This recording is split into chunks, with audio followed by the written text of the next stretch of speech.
Chapter 3 of Winnie-the-Pooh by A. Milne, in which Pooh and Piglet go hunting and nearly catch a woozle. Illustrated by E.H. Shepard. The Piglet lived in a very grand house in the middle of a beech tree, and the beech tree was in the middle of the forest, and the Piglet lived in the middle of the house. Next to his house was a piece of broken board which had Trespassers W on it. When Christopher Robin asked the Piglet what it meant, he said it was his grandfather's name, and it had been in the family for a long time. Christopher Robin said, "You couldn't be called Trespassers W." And Piglet said, "Yes, you could, because his grandfather was, and it was short for Trespassers Will, which was short for Trespassers William. And his grandfather had had two names in case he lost one. Trespassers after an uncle, and William after Trespassers. "I've got two names," said Christopher Robin carelessly. "Well, there you are, and that proves it," said Piglet. One fine winter's day, when Piglet was brushing away the snow in front of his house, he happened to look up, and there was Winnie-the-Pooh. Pooh was walking round and round in a circle, thinking of something else, and when Piglet called to him, he just went on walking. "Hello," said Piglet. "What are you doing?" "Hunting," said Pooh. "Hunting what?" "Tracking something," said Winnie-the-Pooh very mysteriously. "Tracking what?" said Piglet, coming closer. "That's just what I ask myself. I ask myself, what?" "What do you think you'll answer?" "I shall have to wait until I catch up with it," said Winnie-the-Pooh. "Now look there!" He pointed to the ground in front of him. "What do you see there?" "Tracks," said Piglet. "Paw marks." He gave a little squeak of excitement. "Oh, Pooh! Do you think it's a woozle?" "It may be," said Pooh. "Sometimes it is, and sometimes it isn't. You never could tell with paw marks." With these few words he went on tracking, and Piglet, after watching him for a minute or two, ran after him. Winnie-the-Pooh had come to a sudden stop, and was bending over the tracks in a puzzled sort of way. "What's the matter?" asked Piglet. "It's a very funny thing," said Bear. "But there seem to be two animals now. This whatever it was has been joined by another whatever it is, and the two of them are now proceeding in company. Would you mind coming with me, Piglet, in case they turn out to be hostile animals?" Piglet scratched his ear in a nice sort of way, and said that he had nothing to do until Friday, and would be delighted to come in case it really was a woozle. "You mean in case it really is two woozles?" said Winnie-the-Pooh. And Piglet said that anyhow he had nothing to do until Friday. So off they went together. There was a small spinney of larch trees just here, and it seemed as if the two woozles, if that is what they were, had been going round this spinney. So round this spinney went Pooh and Piglet after them, Piglet passing the time by telling Pooh what his grandfather Trespassers W had done to remove stiffness after tracking, and how his grandfather Trespassers W had suffered in his later years from shortness of breath and other matters of interest, and Pooh wondering what a grandfather was like, and if perhaps this was two grandfathers they were after now, and if so, whether he would be allowed to take one home and keep it, and what Christopher Robin would say. And still the tracks went on in front of them.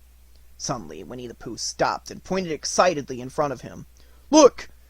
"What?" said Piglet with a jump. And then, to show that he hadn't been frightened, he jumped up and down once or twice in an exercising sort of way. "The tracks!" said Pooh. "A third animal has joined the other two." "Pooh!" cried Piglet. "Do you think it is another woozle?" "No," said Pooh, "because it makes different marks. It is either two woozles and one, as it might be, wizzle, or two, as it might be, wizzles and one, if so it is, woozle. Let us continue to follow them." So they went on, feeling just a little anxious now, in case the three animals in front of them were of hostile intent.